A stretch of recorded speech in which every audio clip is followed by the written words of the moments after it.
First and foremost, thank you so much for your talk. It was tremendous. I agree with just about 95% of everything you said. My fellow physicians in the audience, Dr. Mays, Dr. Helverson, Dr. Edwards, Dr. Mims, Dr. Klein, Dr. Kazmarek, I think we're all fully in support of the Medicare For All system. So, I mean, we couldn't be. On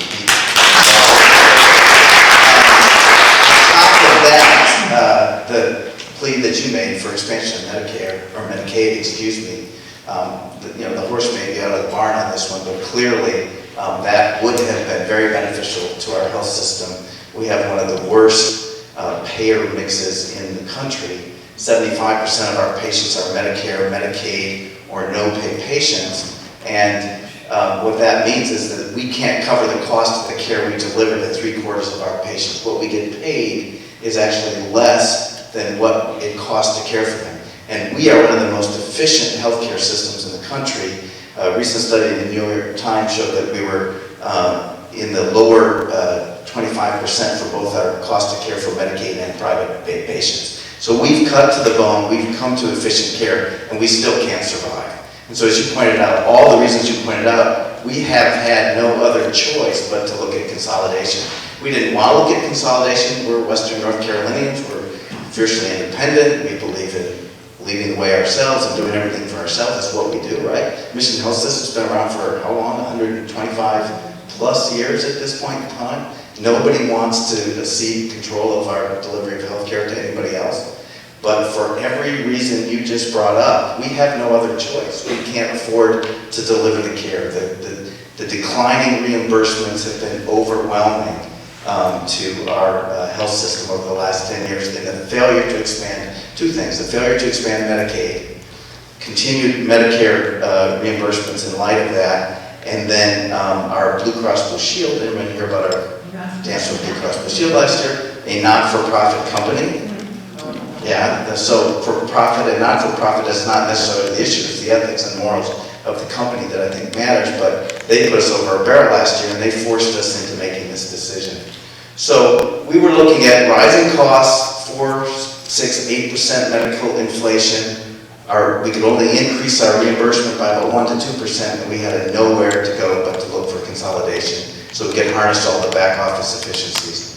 So our board, which is a locally governed community board, last year sat down and said, who are we going to look at? And they looked at a host of different people. We looked at not-for-profits, everybody you can imagine, UNC, Carolinas, Novant, Vanderbilt, you name it. It goes on and on and on and on. And HCA. And I got to tell you, I've been here for 20 years in this community. I've been a practicing cardiologist. I still take care of patients. Nothing surprised me more than when we said it looks like HCA, when the board said it looks like HCA offers the best advantage for us. So what in God's green earth would this community board, locally governed community board, have seen in HCA that in light of the things that Dr. Weisbart just showed would have made us think that we could succeed with a for-profit, a switch from a not-for-profit to a for-profit company? Well, I want to tell you what went into the decision-making process. Number one, we know we have to be around, right? We are the caregiver for Western North Carolina. We live and breathe that, the management team, the board. We feel a commitment to this community like you can't imagine. I wouldn't be doing administrative medicine if I didn't want to make a difference for this community, okay? Administrative medicine is far, you can tell, you did it too. It's far less joyful than going in a room and talking to a patient and taking care of them, okay? But if you look at it as you can make a bigger difference, then that's critically important. And being around is number one. So we have to be around. Number two, we have to be able to provide high quality. We are one of the highest quality healthcare systems in the country. I know it's going to sound like bragging, but it's about my colleagues, Dr. Mays, Dr. Helverson, Dr. Edwards, Dr. Mims for pediatric program, Dr. Kazmarek when she was with us with their geriatric program. We are one of the top 15 healthcare systems in the country. Okay? That's objective data that shows that our quality is the highest, and it's critical that we continue that. If we don't have a way to cut our costs, we won't be able to do that. We can't increase our revenues, so we're looking to cut our costs. And we don't want to cut it at the bedside. We want to cut it on all the stuff you talked about, the administrative aspects of healthcare. So we want to decrease the billing costs. We want to increase our purchasing power. We want to decrease our IT costs. We want to decrease our HR costs. We don't want to cut the nurses at the bedside. We don't want to cut the doctor's salary so they run away and don't take care of our patients. We don't want to cut all the things that have made us the top 15 healthcare. We want to cut all the things that are preventing us from continuing to be financially solvent for the community. And we wish it wasn't this way. If we had a healthcare system that did all the things you and I are both advocating for and everyone else here wants, we wouldn't have had to do this, or we wouldn't have made this choice. But we think that the best thing that we can do is cut the back office functions, get all that consolidation, cut our costs, continue to provide the high quality care that everybody from here to Murphy to Burke County needs, because we are the place where the sick patients come. If you're sick, you don't want to be in Murphy, you want to be in Asheville. And we need to be here for everybody. So that's what we saw in the partnership. And then most importantly, you alluded to the foundation. The foundation, I think you said there was a $400 million foundation in St. Louis. In St. Louis? Well, I'm not allowed to tell you how large this foundation will be. We're looking way down at $400 million, okay? We are coming from a position of strength right now, where we are financially solvent, so that we are an asset that they want to purchase, and that money that we get from HCA will go into this community foundation. It will be locally owned. It will do all the terrific things that Dr. Weisbart talked about the St. Louis Foundation doing to provide, that will address what we call the social determinants of health, all the things that make our community sick: obesity, the opioid epidemic, poverty, lack of affordable housing, you name it, whatever we can come up with, and it will be governed by local people, okay? The Mission Hospital Board right now is putting that foundation together. They've got very respected, long-standing community members who are going to be the nexus of this foundation to govern it and make the decisions. And the mission will be, just as you said, it's critically important, I couldn't agree with you more, is to provide for the care. We have to provide for the care of the patients of Western North Carolina. That's what we're obligated to do by the State Attorney General. We have to take the assets of the health system and provide it to the community. So I've gone on long enough, but that foundation, the key thing, it'll spin off tens and tens and tens and tens and tens of millions of dollars annually into the community to help us. So is this something any of us wanted? I don't think so. We want to be independent, but given the national circumstances that Dr. Weisbart talked about, I think we were forced into this with a lack of choice. We've made tremendous cuts over the last number of years, $60 to $70 million annually, and we just can't keep doing that without a radical change in healthcare. Hopefully there'll be another radical change where we get a single payer, and we'll both be happy, right? Like that, and then we'll continue to provide the best care that we can. Let me just correct one thing. It was $400 million. I don't want to sell the Missouri Foundation for Alice Shorty because I love them. And it was $400 million in 2004, and now it's north of $1 billion. So they do the tens of millions. This will be one of the top. They tell me I can't say 5, but it might be 5. Top 10 largest healthcare foundations in the country. So this will, I think, 30 years from now, we'll look back at this moment and say this was a moment that radically changed the health and welfare of people in Western North Carolina. So. Please stay there just a second. Okay. All of your reasons are unassailable. The one thing I didn't hear you talk about, and I'm worried about, and was before tonight, is how you can assure that the record of HCA of fraud and bad acting will not be repeated here. Yeah, so you're singing my song. So that is one of the things that concerns us all. So those of you who don't know, we saw a little brief spiel up there. They had, first of all, they own 180 hospitals across the country, 117 freestanding surgery centers, a number of urgent care centers. Okay, so they're a large system. They're a $44 billion in net revenue. Mission Health System is a $1.82 billion in net revenue. So they're 20 times our size. A couple of things. The major fraud issues that they experienced were when they were a company called HCA Columbia. So they were affiliated with another group called Columbia. And there was a whole host of different fraud issues. It was the largest healthcare fraud settlement ever. And out of that, we believe and have seen that they have had a spiritual rebirth, a compliance rebirth. They've seen a compliance effort that to them is, Mission Health System has long-standingly been an exceptionally compliant and legally conservative organization. And they, in my experience, they seem to surpass that. I happen to be a friend, coincidentally, didn't realize this, with one of the president of their physician group, and he was at Duke for years when I was there with him. And he told me independently, we weren't even talking about this, that this company is far more ethical.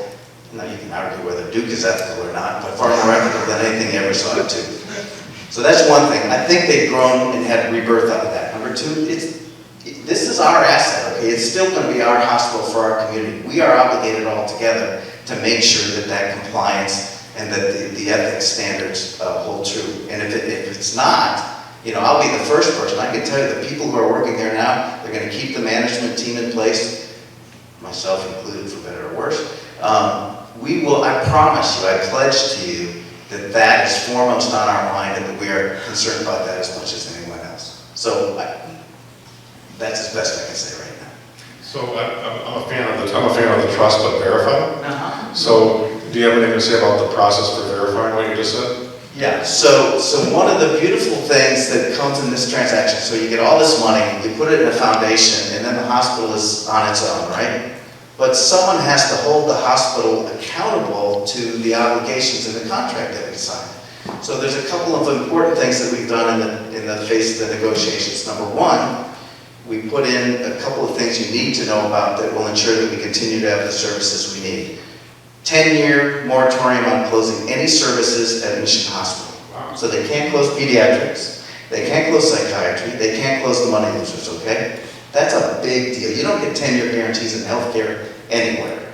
A 5-year guarantee for a similar set of circumstances for all of our member hospitals, McDowell, Spruce Pine, Angel, and Highlands Care Partners, etc. So 5-year guarantees, and then between 5 and 10 years, we negotiated in a very strict set of criteria that won't allow them to close unless we don't have enough doctors. There's compliance reasons. So very, can't just be willy-nilly. We're going to shut down. So that's the first thing that's important.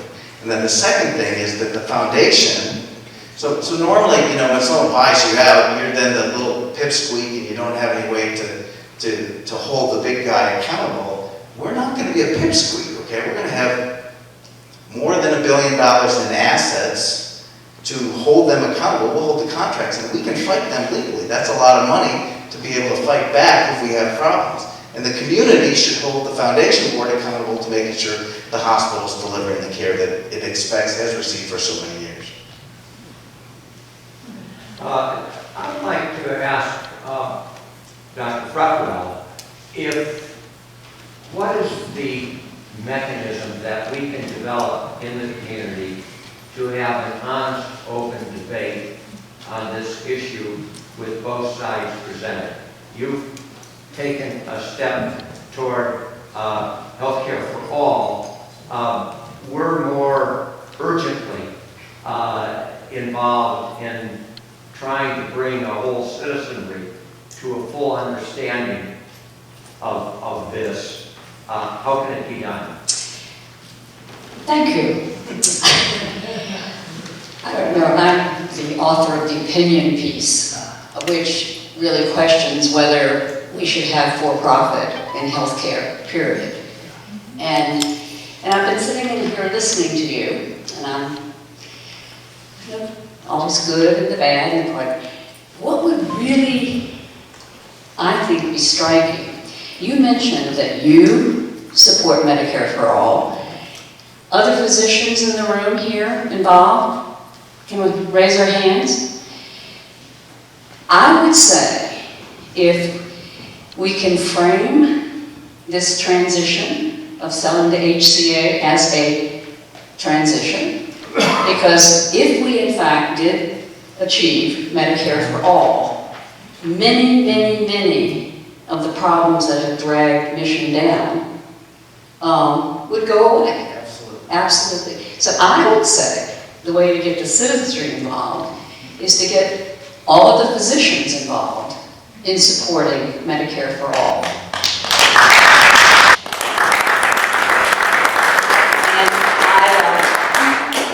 I ask myself the same question every day about how I can help ordinary people understand. We need to use our imaginations of what is possible.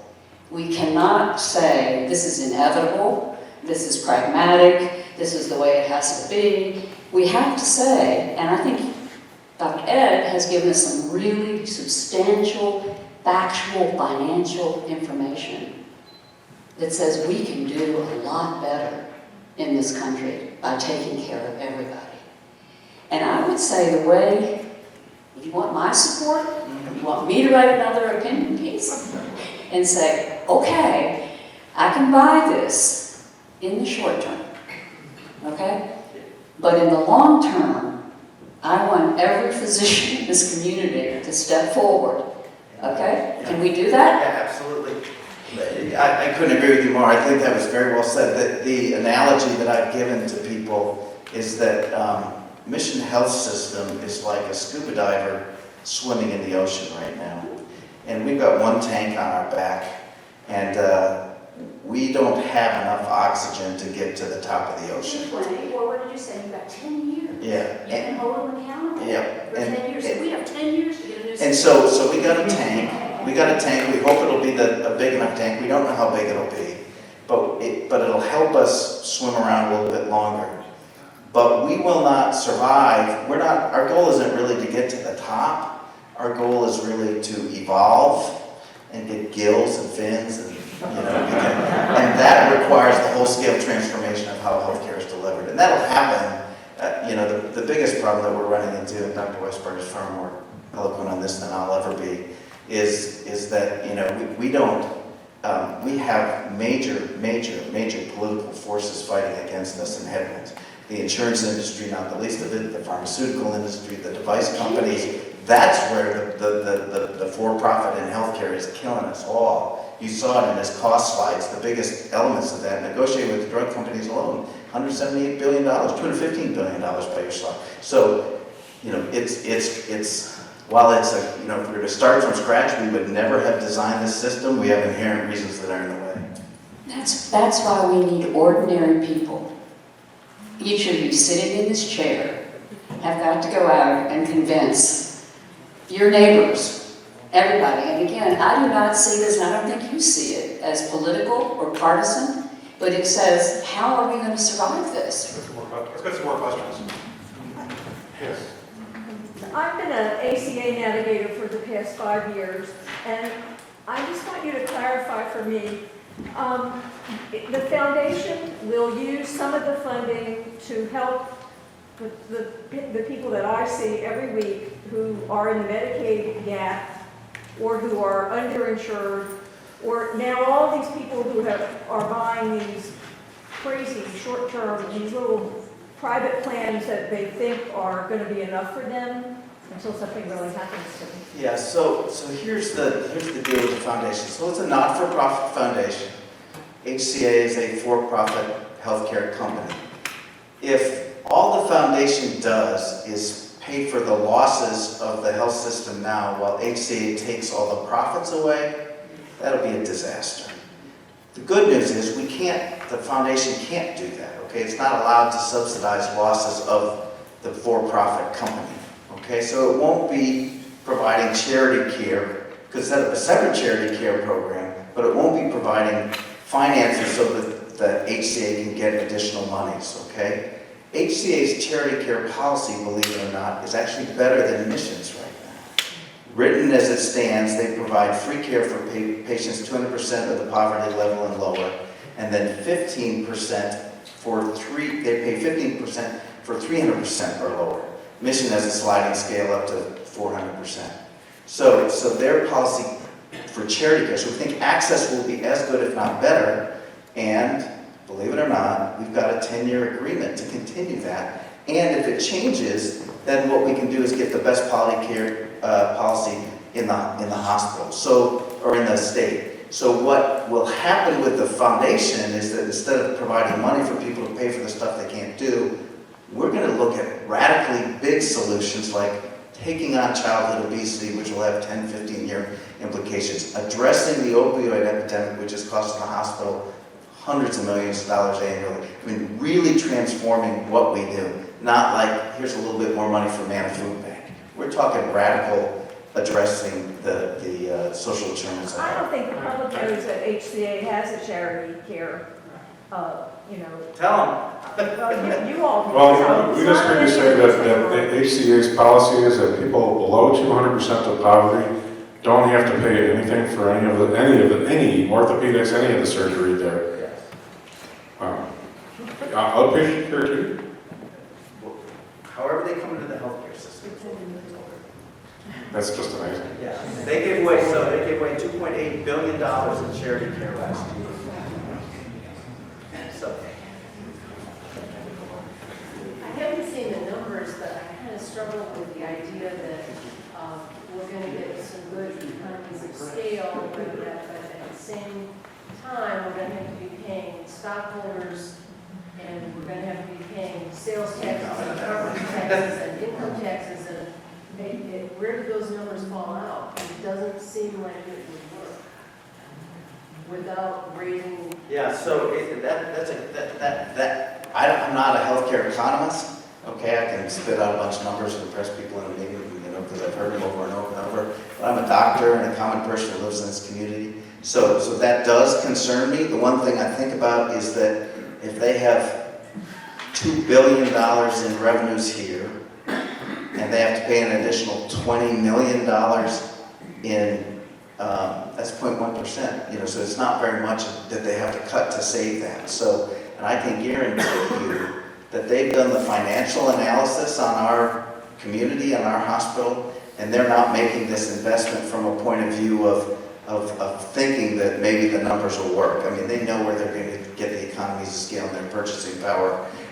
Here's an example. We have an innovation project with GE. You've probably seen our big bed tower going up, our new bed tower where we consolidate Mission and St. Joe's.